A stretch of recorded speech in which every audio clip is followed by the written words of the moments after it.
Hi friends, ಹೇಗಿದೆಯಲ್ಲೋ ಇವತ್ತಿನ ವಿಡಿಯೋದಲ್ಲಿ ಸಾಮಾನ್ಯವಾಗಿ ನೀವು ಪ್ರೆಗ್ನೆನ್ಸಿ ಟೆಸ್ಟ್ ಮಾಡಿದ ಸಂದರ್ಭದಲ್ಲಿ ಕೆಲವರಿಗೆ ಆ ಒಂದು ಪ್ರೆಗ್ನೆನ್ಸಿ ಕಿಟ್ನಲ್ಲಿ ಫೇಂಟ್ ಲೈನ್ ಅಥವಾ ಮಸುಕಾದ ಲೈನ್ ಕಾಣಿಸ್ಕೊಳ್ಳುತ್ತೆ.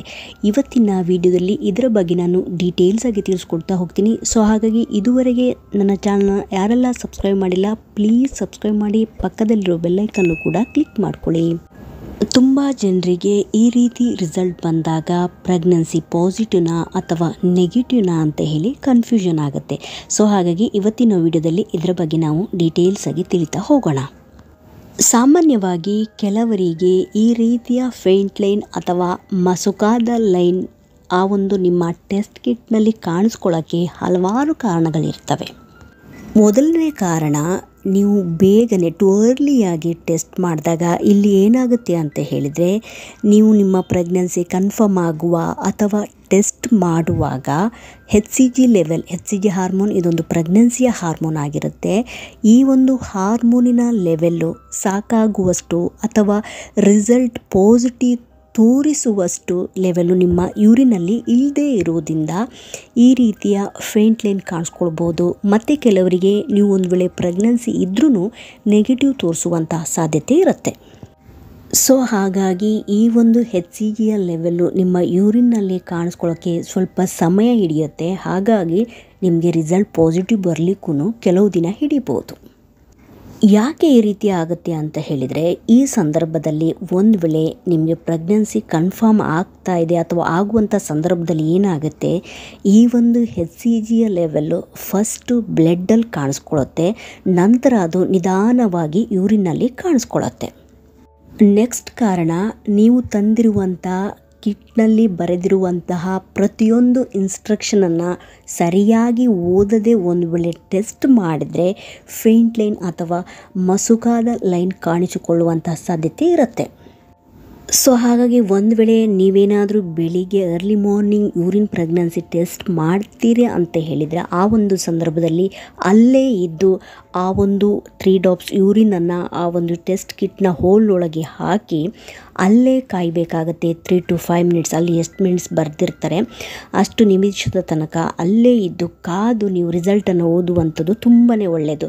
ಯಾಕಂತ ಹೇಳಿದರೆ, ನೀವು ಒಂದು 10 ನಿಮಿಷ ಬಿಟ್ಟು ಅಥವಾ ಆಮೇಲೆ ಬಂದು ರಿಸಲ್ಟ್ ಬಂದು ಓದಿದರೆ ನಿಮಗೆ ಅಲ್ಲಿ ಅರ್ಥನೂ ಆಗೋದಿಲ್ಲ ಅಥವಾ ನಿಮಗೆ ಬೇರೆ ರೀತಿಯ ರಿಸಲ್ಟ್ ಕೂಡ ಅಲ್ಲಿ ಕಾಣಿಸ್ಕೊಳ್ಳುತ್ತೆ. ಸೊ ಹಾಗಾಗಿ ನೀವು ಒಂದು ವೇಳೆ ಟೆಸ್ಟ್ ಮಾಡುವಂಥ ಸಂದರ್ಭದಲ್ಲಿ ಅಲ್ಲೇ ಇದ್ದು ಟೆಸ್ಟ್ ಮಾಡುವುದು ತುಂಬಾ ಒಳ್ಳೆಯದು. ಅದೇ ರೀತಿ ನಿಮಗೆ ಒಂದು ವೇಳೆ ಪೀರಿಯಡ್ ಮಿಸ್ ಆಗಿದ ತಕ್ಷಣವೇ ಈ ರೀತಿಯ ಪಾಸಿಟಿವ್ ಬರೋದಿಲ್ಲ. ಕೆಲವರಿಗೆ ಬರ್ಬೋದು, ಎಲ್ಲರಿಗೂ ಈ ರೀತಿಯ ರಿಸಲ್ಟ್ ಪೀರಿಯಡ್ ಮಿಸ್ ಆಗಿದ ತಕ್ಷಣ ಬರೋದಿಲ್ಲ. ಕೆಲವರಿಗೆ ಈ ಒಂದು ಪಾಸಿಟಿವ್ ರಿಸಲ್ಟ್ ಬರಲಿಕ್ಕೆ 7 ಡೇಸ್ ತೊಗೊಳ್ಬೋದು ಅಥವಾ 10 ಡೇಸ್ ತೊಗೊಳ್ಬೋದು. ಮತ್ತು ಕೆಲವರಿಗೆ ಒಂದು ವೇಳೆ ಇರ್ರೆಗ್ಯುಲರ್ ಪೀರಿಯಡ್ ಇದ್ದವರಿಗೆ ಅಂಥವರಿಗೆ ಈ ಒಂದು ರಿಸಲ್ಟ್ ಪಾಸಿಟಿವ್ ಬರಲಿಕ್ಕೆ 15 ಡೇಸ್ ತನಕ ತೊಗೊಳ್ಬೋದು. ಸೊ ಹಾಗಾಗಿ ಪೀರಿಯಡ್ ಮಿಸ್ ಆಗಿ ನೀವು ಟೆಸ್ಟ್ ಮಾಡಿದಾಗ ಆ ಒಂದು ಟೆಸ್ಟ್ ಕಿಟ್ನಲ್ಲಿ ನಿಮಗೆ ಒಂದು ವೇಳೆ ರಿಸಲ್ಟ್ ನೆಗೆಟಿವ್ ಅಂದ ಮಾತ್ರಕ್ಕೆ ನೀವು ಪ್ರೆಗ್ನೆಂಟ್ ಇಲ್ಲ ಅಂತ ಹೇಳಿ ಅರ್ಥ ಅಲ್ಲ. ಈ ಒಂದು ವಿಷಯದಲ್ಲಿ ನೀವು ತುಂಬಾ ತಾಳ್ಮೆಯಿಂದ ಇರಬೇಕಾಗತ್ತೆ. ಇದರ ಅರ್ಥ, ನೀವು ಪ್ರೆಗ್ನೆಂಟ್ ಇದ್ದೂ ನಾವು ಮಾಡುವಂತಹ ಕೆಲವೊಂದು ಮಿಸ್ಟೇಕ್ಸ್ನಿಂದ ಇರ್ಬೋದು ಅಥವಾ ಕಿಟ್ನಲ್ಲಿ ಏನಾದರೂ ದೋಷ ಇದ್ರೂ ನೀವು ಪ್ರೆಗ್ನೆಂಟ್ ಇದ್ರೂ ರಿಸಲ್ಟ್ ನೆಗೆಟಿವ್ ತೋರಿಸುವಂತಹ ಸಾಧ್ಯತೆ ಜಾಸ್ತಿ ಇರುತ್ತೆ. ಮತ್ತು ಅದೇ ರೀತಿ ನೀವು ಟು ಅರ್ಲಿಯಾಗಿ ಟೆಸ್ಟ್ ಮಾಡಿದಾಗ ನಿಮ್ಮ ಯೂರಿನ್ನಲ್ಲಿ ಸಾಕಾಗುವಷ್ಟು HCG ಲೆವೆಲ್ ಇಲ್ಲದೆ ಇರೋದ್ರಿಂದ ಕಿಟ್ನಲ್ಲಿ ಡಿಟೆಕ್ಟ್ ಆಗಲಿಕ್ಕೆ ಸಮಯ ಹಿಡಿಬೋದು. ಸೊ ಹಾಗಾಗಿ ಅಟ್ಲೀಸ್ಟ್ ನಿಮ್ಮ ಪೀರಿಯಡ್ ಮಿಸ್ ಆಗಿ 1 ವಾರದ ನಂತರ ನೀವು ಹೋಮ್ ಪ್ರೆಗ್ನೆನ್ಸಿ ಟೆಸ್ಟ್ ಮಾಡಿದರೆ ನಿಮಗೆ ರಿಸಲ್ಟ್ ಪಾಸಿಟಿವ್ ಸಿಗುವಂಥ ಚಾನ್ಸಸ್ಸು ತುಂಬಾ ಹೈ ಇರುತ್ತೆ. ಸೊ ನೀವು ಟೆಸ್ಟ್ ಮಾಡಿದಾಗ ನಿಮಗೆ ಆ ಒಂದು ರಿಸಲ್ಟು ನೆಗೆಟಿವ್ ತೋರಿಸ್ತಾ ಇದೆ ಅಥವಾ ಸೆಕೆಂಡ್ ಲೈನು ತುಂಬ ಫೇಂಟಾಗಿ ಅಥವಾ ಮಸುಕಾಗಿ ತೋರಿಸ್ತಾ ಇದೆ ಅಂತ ಹೇಳಿದರೆ, ನೀವು ಇನ್ನೊಮ್ಮೆ 3 to 5 ಡೇಸ್ ಬಿಟ್ಟು ಅಥವಾ 10 ಡೇಸ್ ಬಿಟ್ಟು ನೀವು ಟೆಸ್ಟ್ ಮಾಡಬೇಕಾಗತ್ತೆ. ಆವಾಗ ಪಾಸಿಟಿವ್ ತೋರಿಸುವಂಥ ಸಾಧ್ಯತೆ ಇರುತ್ತೆ. ಅಲ್ಲಿಯೂ ನೆಗೆಟಿವ್ ತೋರಿಸಿದರೆ ಅಥವಾ ನಿಮಗೆ ಒಂದು ವೇಳೆ ಸ್ಟ್ರಾಂಗ್ ಆಗಿ ಫೀಲ್ ಆಗ್ತಾ ಇದೆ, ಕೆಲವೊಂದು ಸಿಂಪ್ಟಮ್ಸ್ಗಳು ನಿಮಗೆ ಕಾಣಿಸ್ಕೊಳ್ತಾ ಇದೆ ಅಂತ ಹೇಳಿದರೆ ನೀವು ಲ್ಯಾಬಿಗೆ ಅಥವಾ ಡಾಕ್ಟ್ರನ್ನ ಕನ್ಸಲ್ಟ್ ಮಾಡಿ ಒಂದು ವೇಳೆ ಅವರೇನಾದರೂ ಬೀಟಾ HCG ಎಂಬ ಬ್ಲಡ್ ಟೆಸ್ಟ್ ಮಾಡಿದರೆ ಅದರಲ್ಲಿ ಕ್ಲಿಯರಾಗಿ ಗೊತ್ತಾಗುತ್ತೆ ನೀವು ಪ್ರೆಗ್ನೆಂಟ್ ಇದ್ದೀರಾ ಇಲ್ಲ ಅಂತ ಹೇಳಿ. ಸೊ ಹಾಗಾಗಿ ಇದಕ್ಕಿಂತ ಮುಂಚೆ ಅಥವಾ ಡಾಕ್ಟರ್ನ ಕನ್ಸಲ್ಟ್ ಮಾಡೋಕ್ಕಿಂತ ಮುಂಚೆ ನೀವು ಯಾವುದೇ ರೀತಿಯ ನಿರ್ಧಾರಕ್ಕೆ ಬರಲಿಕ್ಕೆ ಹೋಗಬೇಡಿ. ನಿಮಗೆ ಯಾವುದೇ ರೀತಿಯ ಕನ್ಫ್ಯೂಷನ್ ಇದೆ ಅಥವಾ ಡೌಟ್ ಇದೆ ಇದರ ಬಗ್ಗೆ ಅಂತ ಹೇಳಿದ್ರೆ ಒಮ್ಮೆ ಡಾಕ್ಟರ್ನ ಕನ್ಸಲ್ಟ್ ಮಾಡಿ ವಿಚಾರಿಸಿದಾಗ ನಿಮಗೆ ಆ ಒಂದು ಅನುಮಾನ ಹೋಗುತ್ತೆ. ಹಾಗಾಗಿ ನೀವು ಡಾಕ್ಟ್ರನ್ನ ಕನ್ಸಲ್ಟ್ ಮಾಡಿದಾಗ ಅವರು ಒಂದು ವೇಳೆ ಬೀಟಾ HCG ಬ್ಲಡ್ ಟೆಸ್ಟ್ ಮಾಡಿ ಅದರಲ್ಲಿ ನೀವು ಪ್ರೆಗ್ನೆಂಟ್ ಇಲ್ಲ ಅಂತ ಹೇಳಿದರೆ ನೀವು ಪ್ರೆಗ್ನೆಂಟ್ ಇಲ್ಲ ಅಂತ ಹೇಳಿ. ಒಂದು ವೇಳೆ ಅದರಲ್ಲಿ ಏನಾದರೂ ಪಾಸಿಟಿವ್ ರಿಸಲ್ಟ್ ತೋರಿಸಿದೆ ನೀವು ಪ್ರೆಗ್ನೆಂಟ್ ಇದ್ದೀರಾ ಅಂತ ಹೇಳಿ. ಸೊ ಹಾಗಾಗಿ ಈ ರೀತಿ ಮಾಡಿದಾಗ ನಿಮಗೂ ಕೂಡ ಸಮಾಧಾನ ಆಗತ್ತೆ. ಇವಾಗ ನೀವು ಒಂದು ವೇಳೆ ಹೋಮ್ ಪ್ರೆಗ್ನೆನ್ಸಿ ಟೆಸ್ಟ್ ಮಾಡ್ತಿರುವಂಥ ಸಂದರ್ಭದಲ್ಲಿ ಯಾವೆಲ್ಲ ಅಂಶಗಳನ್ನು ನೀವು ಫಾಲೋ ಮಾಡಬೇಕು ಅಂತ ಹೇಳಿದರೆ, ಮೊದಲನೇದಾಗಿ ನೀವು ಟೆಸ್ಟ್ ಕಿಟ್ ತಂದಾಗ ಅದರಲ್ಲಿ ಬರೆದಿರುವಂಥ ಪ್ರತಿಯೊಂದು ಅಂಶಗಳನ್ನು ನೀವು ಕೂಲಂಕುಷವಾಗಿ ಓದಬೇಕಾಗತ್ತೆ. ಈ ಒಂದು ಕಿಟ್ನ ಮೇಲೆ ಕೆಲವೊಂದು ಪಿಕ್ಚರ್ಸ್ಗಳನ್ನು ತೋರಿಸಿರ್ತಾರೆ. ನೆಗೆಟಿವ್ ಬಂದರೆ ಯಾವ ರೀತಿ ಇರುತ್ತೆ, ಪಾಸಿಟಿವ್ ಬಂದರೆ ಯಾವ ರೀತಿ ಇರುತ್ತೆ, ಇನ್ವ್ಯಾಲಿಡ್ ಅಂದರೆ ಯಾವ ರೀತಿ ಇರುತ್ತೆ, ಮತ್ತು ರಿಸಲ್ಟನ್ನು ಯಾವ ರೀತಿ ಓದಬೇಕು, ಎಷ್ಟು ಸಮಯದ ಒಳಗೆ ಅಂದರೆ ಎಷ್ಟು ನಿಮಿಷದ ಒಳಗೆ ಓದಬೇಕು, ಮತ್ತು ಎಷ್ಟು ಯೂರಿನ್ ಡ್ರಾಪ್ಸ್ ಹಾಕಬೇಕು, ಎಲ್ಲಿ ಹಾಕಬೇಕು ಅಂತ ಹೇಳಿ ಕೆಲವೊಂದು ಪಿಕ್ಚರ್ಸ್ಗಳ ಮೂಲಕ ಅಲ್ಲಿ ತೋರಿಸಿರ್ತಾರೆ. ಸೊ ಆ ಕಿಟ್ನಲ್ಲಿ ಬರೆದಿರುವಂಥ ಪ್ರತಿಯೊಂದು ಅಂಶಗಳನ್ನು ಫಾಲೋ ಮಾಡಿ ಒಂದು ವೇಳೆ ನೀವೇನಾದರೂ ಹೋಮ್ ಪ್ರೆಗ್ನೆನ್ಸಿ ಟೆಸ್ಟ್ ಮಾಡಿದ್ದೇ ಆದಲ್ಲಿ ನಿಮಗೆ ತುಂಬಾ ಹೆಲ್ಪ್ ಆಗುತ್ತೆ ಮತ್ತು ರಿಸಲ್ಟ್ ಕೂಡ ಪಾಸಿಟಿವ್ ಬರಲಿಕ್ಕೂ ಕೂಡ ತುಂಬಾ ಹೆಲ್ಪ್ ಆಗುತ್ತೆ. ಇವಾಗ ನಾನು ಜಸ್ಟ್ ರಫಾಗಿ ತಿಳಿಸ್ಕೊಡ್ತೀನಿ ಯಾವ ರೀತಿ ಹೋಮ್ ಪ್ರೆಗ್ನೆನ್ಸಿ ಟೆಸ್ಟ್ ಮಾಡಬೇಕು ಅಂತ ಹೇಳಿ. ಆ ಒಂದು ಕಿಟ್ನಲ್ಲಿ ಇರುವಂಥ ಹೋಲ್ ಇರುತ್ತೆ, ಒಂದು ಹೋಲ್ನಲ್ಲಿ 3 ಡ್ರಾಪ್ಸ್ ಯೂರಿನ್ ಹಾಕಿದಾಗ ಸೀನ್ ಲೈನ್ ಬರಲೇಬೇಕು. ಯೂರಿನ್ ಹಾಕಿದಾಗ ಸಿ ಲೈನ್ ಬಂದರೆ ಆ ಒಂದು ಕಿಟ್ಟು ಸರಿಯಾಗಿದೆ ಅಂತ ಹೇಳಿ ಅರ್ಥ. ಒಂದು ವೇಳೆ ಸಿ ಲೈನ್ ಬಂದಿಲ್ಲ ಅಂತ ಹೇಳಿದರೆ ಆ ಒಂದು ಟೆಸ್ಟ್ ಕಿಟ್ ಸರಿ ಇಲ್ಲ ಅಂತ ಹೇಳಿ. ಸೊ ಹಾಗಾಗಿ ಆ ಒಂದು ಟೆಸ್ಟ್ ಕಿಟ್ನಿಂದ ನೀವು ಟೆಸ್ಟ್ ಮಾಡಲಿಕ್ಕೆ ಸಾಧ್ಯನೇ ಇಲ್ಲ, ಅದನ್ನು ನೀವು ಬಿಸಾಡಬೇಕಾಗತ್ತೆ. ಇದರಲ್ಲಿ ಸಿ ಅಂತ ಹೇಳಿದರೆ ಕಂಟ್ರೋಲ್ ಮತ್ತು ಟಿ ಅಂತ ಬರೆದ್ರೆ ಟೆಸ್ಟ್ ಲೈನ್ ಅಂತ ಹೇಳಿ ಅರ್ಥ.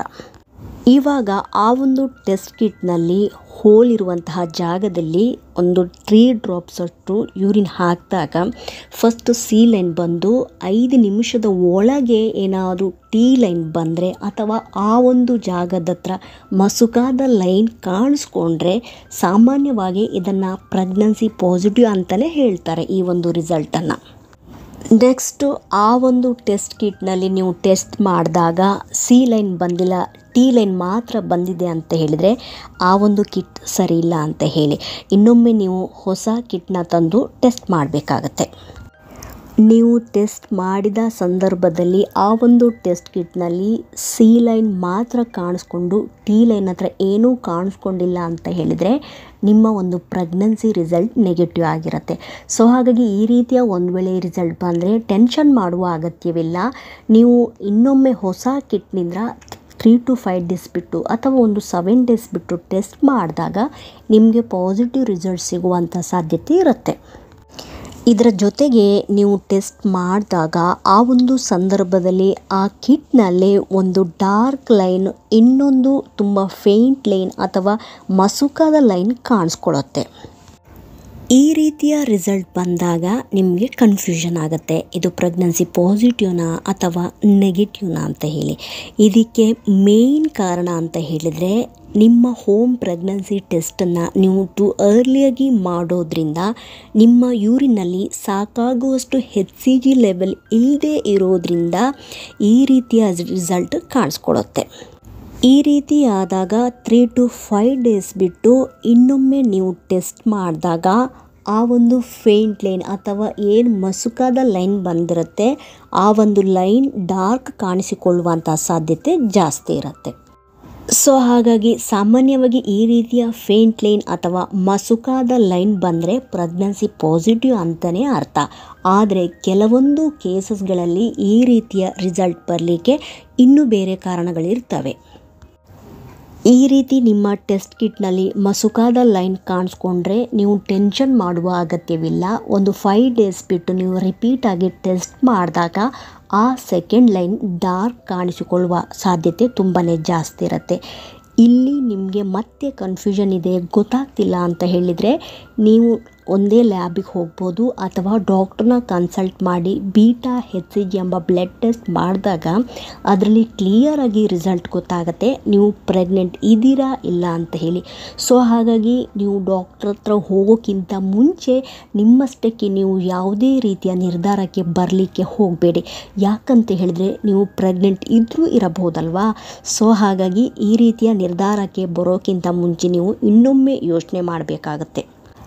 ಇಲ್ಲಿ ಇನ್ನೊಂದು ಅಂಶನ ನೀವು ಗಮನಿಸಬೇಕು. ನೀವು ಹೋಮ್ ಪ್ರೆಗ್ನೆನ್ಸಿ ಟೆಸ್ಟ್ ಮಾಡುವಂಥ ಸಂದರ್ಭದಲ್ಲಿ ಅಲ್ಲೇ ಇದ್ದು 5 ನಿಮಿಷದ ಒಳಗಡೆ ನೀವು ಆ ಒಂದು ರಿಸಲ್ಟನ್ನು ಓದಬೇಕಾಗತ್ತೆ. ಕೆಲವ್ರು ಏನು ಮಾಡ್ತಾರೆ, ಆ ಒಂದು ಟೆಸ್ಟ್ ಕಿಟ್ನಲ್ಲಿ ಯೂರಿನ್ ಡ್ರಾಪ್ಸನ್ನು ಹಾಕಿ ಕೆಲವು ಸಮಯದ ನಂತರ ಬಂದು ಆ ಒಂದು ಟೆಸ್ಟ್ ಕಿಟ್ನಲ್ಲಿ ಯಾವ ರೀತಿ ರಿಸಲ್ಟ್ ಇದೆ ಅಂತೇಳಿ ಬಂದು ನೋಡ್ತಾರೆ. ಆವಾಗ ಏನಾಗುತ್ತೆ, ಅಲ್ಲೂ ಕೂಡ ನಿಮಗೆ ಮಸುಕಾದ ಲೈನ್ ಕಾಣಿಸ್ಕೊಳ್ಳುತ್ತೆ. ಈ ಮಸುಕಾದ ಲೈನ್ ನಿಮಗೆ T ಲೈನ್ ಹತ್ರ ಕಾಣಿಸ್ಕೊಳ್ಳುತ್ತೆ. ಈ ರಿಸಲ್ಟನ್ನು ಅಥವಾ ಈ ಲೈನನ್ನು ಎವಾಪರೇಷನ್ ಲೈನ್ ಅಂತ ಹೇಳ್ತೀವಿ. ಅಂದರೆ ಇದನ್ನು ಇನ್ವ್ಯಾಲಿಡ್ ಅಥವಾ ಈ ರಿಸಲ್ಟನ್ನು ಕನ್ಸಿಡರ್ ಮಾಡಲಿಕ್ಕೆ ಆಗೋದಿಲ್ಲ. ಸೊ ತುಂಬ ಸಮಯದ ನಂತರ ನೀವು ಈ ಒಂದು ರಿಸಲ್ಟ್ ಬಂದು ನೋಡಿದಾಗ ಎಲ್ಲ ಕಿಟ್ನಲ್ಲಿ ಸಾಮಾನ್ಯವಾಗಿ ಈ ರಿಸಲ್ಟ್ ಕಾಣಿಸ್ಕೊಳ್ಳುತ್ತೆ. ಸೊ ಹಾಗಾಗಿ ಕಿಟ್ನಲ್ಲಿ ಇರುವಂತಹ ಕೆಮಿಕಲ್ ಆ್ಯಕ್ಷನಿಂದ ನಿಮಗೆ ಈ ರೀತಿಯ ರಿಸಲ್ಟ್ ನೋಡಲಿಕ್ಕೆ ಸಿಗುತ್ತೆ. ಹಾಗಾಗಿ ನಾನು ಮೊದಲೇ ತಿಳಿಸಿದ ಹಾಗೆ ನೀವು ಒಂದು ವೇಳೆ ಹೋಮ್ ಪ್ರೆಗ್ನೆನ್ಸಿ ಟೆಸ್ಟ್ ಮಾಡುವಂತಹ ಸಂದರ್ಭದಲ್ಲಿ ಅಲ್ಲೇ ಇದ್ದು 5 ನಿಮಿಷದಲ್ಲಿ ಯಾವ ರೀತಿಯ ರಿಸಲ್ಟ್ ಬರುತ್ತೆ ಆ ಒಂದು ರಿಸಲ್ಟ್ ಮಾತ್ರ ಕರೆಕ್ಟಾಗಿರುತ್ತೆ, ಅದನ್ನೇ ಕನ್ಸಿಡರ್ ಮಾಡಲಾಗತ್ತೆ. ಈ ಟೆಸ್ಟ್ ಕಿಟ್ನಲ್ಲಿ ಟೆಸ್ಟ್ ಮಾಡಲಿಕ್ಕೆ ಎಷ್ಟು ಈಸಿ ಇರುತ್ತೆ ಅಷ್ಟೇ ಕನ್ಫ್ಯೂಷನನ್ನು ನಿಮಗೆ ಕ್ರಿಯೇಟ್ ಮಾಡುತ್ತೆ. ಸೊ ಹಾಗಾಗಿ ನೀವು ಟೆಸ್ಟ್ ಮಾಡಿದಾಗ ಆ ಒಂದು ಟೆಸ್ಟ್ ಕಿಟ್ನಲ್ಲಿ ರಿಸಲ್ಟ್ ಪಾಸಿಟಿವ್ ಬರಲಿ ನೆಗೆಟಿವ್ ಬರಲಿ ಮಸುಕಾದ ಲೈನ್ ಬಂದ್ರೂ ಡಾಕ್ಟ್ರನ್ನ ಕನ್ಸಲ್ಟ್ ಮಾಡಿ ನೀವು ಕನ್ಫರ್ಮ್ ಮಾಡ್ಕೋಬೇಕಾಗತ್ತೆ. ಸೊ ಹಾಗಾಗಿ ಇವತ್ತಿನ ವಿಡಿಯೋದಲ್ಲಿ ತಿಳಿಸಿರುವಂಥ ಈ ಒಂದು ಇನ್ಫಾರ್ಮೇಷನ್ ನಿಮಗೆ ಇನ್ಫಾರ್ಮೇಟಿವ್ ಅನಿಸಿದ್ದಲ್ಲಿ ಪ್ಲೀಸ್ ಸಬ್ಸ್ಕ್ರೈಬ್ ಮಾಡೋದನ್ನು ಮರಿಬೇಡಿ. ಸಿಗ್ತೀನಿ ಮುಂದಿನ ವಿಡಿಯೋದಲ್ಲಿ. Thank you so much friends.